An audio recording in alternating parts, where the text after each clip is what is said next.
सहज ही अपनी ओर हम चले वतन की ओर।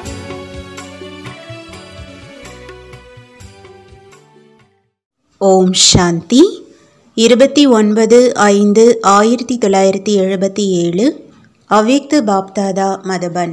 வாணியின் தலைப்பு: முயற்சி செய்யும் வேகத்தில் தடை ஏற்படுவதற்கான காரணம் மற்றும் அதற்கான நிவாரணம்.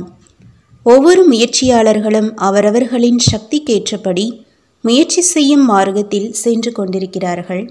பாப்தாதாவும் ஒவ்வொரு முயற்சியாளரின் வேகத்தை பார்க்கின்றார்.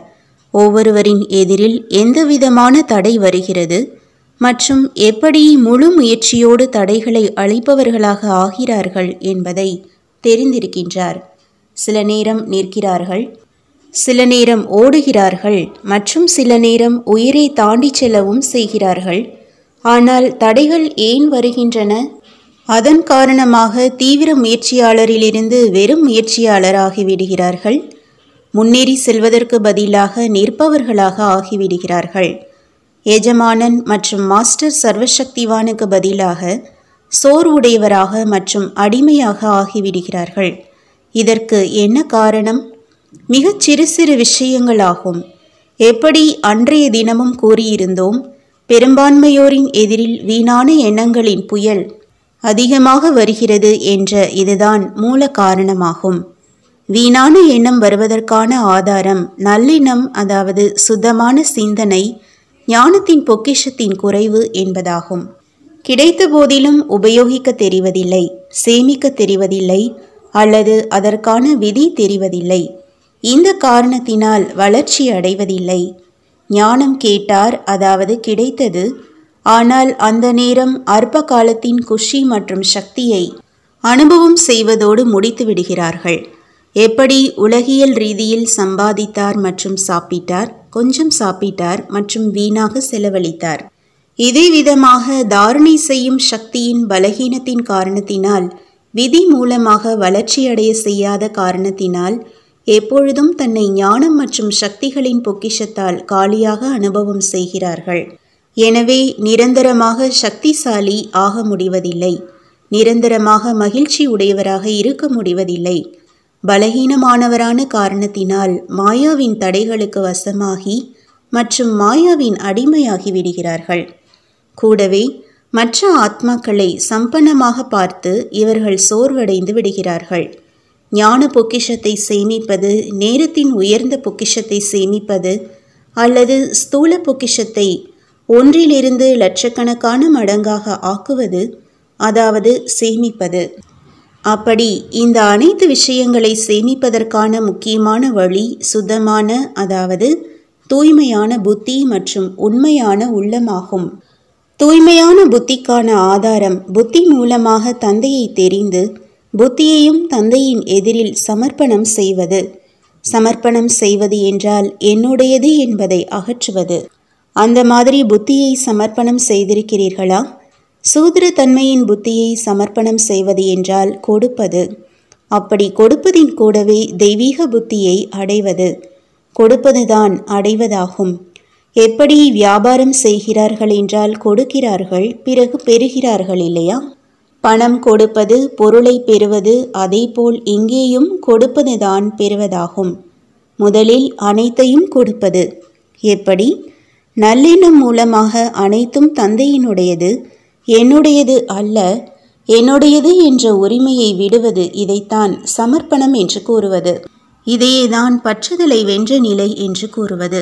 நினைவு சொரூபமாக இல்லாத காரணத்தினால் மற்றும் வீணான எண்ணம் இருக்கும் காரணத்தினால் சோர்வுடையவர் மற்றும் அடிமையானவர் ஆகும் காரணத்தினால் என்னுடையவர் என்பதிலிருந்து பற்றுதலை வென்றவராவதில்லை. என்னுடையது என்பதின் விஸ்தாரம் மிக அதிகம் இருக்கிறது. முழு நாளும் பாப்தாதாவும் அனைத்து குழந்தைகளின் விளையாட்டை விசேஷமாக கொடுக்கும் விஷயத்தில் செய்யும் சாதுரியத்தின் விளையாட்டை பார்த்து கொண்டே இருக்கின்றார். இந்த நேரம் கொடுப்பார், பின்பு அடுத்த நேரம் திருப்பி எடுத்துக்கொள்வார். இந்த நேரம் வாய் மூலம் எதுவும் என்னுடையது அல்ல என்று கூறுவார். ஆனால் மனதில் அந்த உரிமையை வைத்து கொண்டிருப்பார். உரிமை என்றால் பற்றுதல். சில நேரம் செயல் மூலம் கொடுத்து பின்பு வார்த்தை மூலம் திருப்பி எடுத்து விடுகிறார்கள். புதியதின் கூடவே பழையதையும் தன்னிடம் வைத்து கொள்ள விரும்புகிறார்கள் என்ற இந்த சாதுரியத்தை செய்கிறார்கள். நான் ட்ரஸ்டியாக இருக்கிறேன் என்று கூறுகிறார்கள். ஆனால் நடைமுறையில் குடும்பஸ்தனாக இருக்கிறார்கள். அப்படி வீணான எண்ணத்தை அகற்றுவதற்கான ஆதாரம் குடும்பஸ்தன் என்ற உணர்வை அகற்றுவதாகும். அவர் குமாரியானாலும் அல்லது குமாரரானாலும் என்னுடைய சுபாவம், என்னுடைய சம்ஸ்காரம், என்னுடைய புத்தி என்ற இவை குடும்பஸ்தனின் விஸ்தாரமாகும். யார் சமர்ப்பணம் ஆகிவிட்டாரோ அவருக்கு எது தந்தையின் சுபாவமோ அதுதான் அவருடைய சுபாவம். எது தந்தையின் சம்ஸ்காரமோ அதுதான் அவருடைய சம்ஸ்காரமாக இருக்க வேண்டும். எப்படி தந்தையிடம் தெய்வீக புத்தி இருக்கின்றதோ அதேபோல் உங்களுடைய புத்தியும் இருக்க வேண்டும். அப்படி தெய்வீக புத்தியில் நினைவு இருக்கவில்லை என்று இது இருக்கவே முடியாது. 1 மணி நேரத்திற்கு உங்களுடைய மனநிலையை சோதனை செய்தீர்கள் என்றால் அப்பொழுது உங்களுடைய எண்ணங்களின் ஆதாரமாக ஏதாவது என்னுடையது என்பதாகத்தான் இருக்கும். என்னுடையது என்பதின் அடையாளம் பற்றுதல் என்று கூறியிருந்தோம். பற்றுதலின் பல நிலைகள் இருக்கின்றன. ஒன்று சூக்ஷ்ம பற்றுதல்.